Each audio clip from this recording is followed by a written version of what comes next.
Lai arī ChatGPT spēja prognozēt spēļu uzvarētājus pārsteidza daudzus, turnīra izskaņa atgādināja ļoti svarīgu principu – mākslīgais intelekts nav zīlnieks. Tas analizē vēsturiskos datus, formu, sastāvu un tendences, bet nespēja paredzēt emocionālo fonu, psiholoģisko noskaņojumu vai nejaušības sportā. Latvijas zaudējums ar 6:1 pret Austriju bija spilgts piemērs. ChatGPT prognozēja Latvijas uzvaru, tomēr realitāte bija citāda. Šajā epizodē turpināsim prognožu sēriju un pievērsīsimies visiem 4 ceturtdaļfināla pāriem. Kā ierasts, rakstām jau ierastajā čatā un jautājam šādu uzvedni. Tāpat kā iepriekš prognozē nākamās spēles iznākumu šādos mačos. Kanāda, Dānija, Zviedrija, Čehija, Šveice, Austrija, ASV, Somija.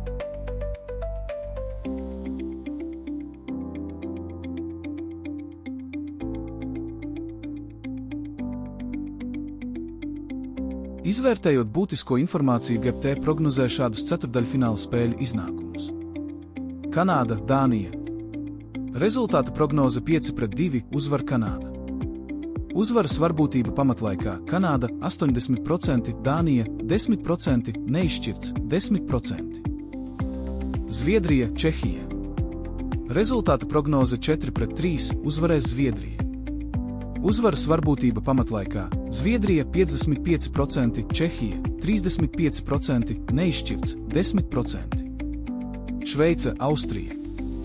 ChatGPT prognozē, ka uzvarēs Šveice ar rezultātu 4-1.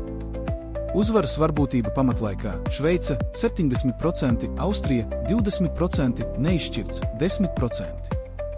Un visbeidzot mačā ASV, Somija. ChatGPT prognozē ASV uzvaru ar rezultātu 4-2. Uzvaras varbūtība pamatlaikā ASV 60%, Somija 30%, neizšķirts 10%. Kā vienmēr atceries, ChatGPT nevar paredzēt nākotni, bet tas var palīdzēt izdarīt pamatotas prognozes. Ja vēlies redzēt līdzīgus video, abonē kanālu un esi pirmais, kurš noskatīsies jaunāko video.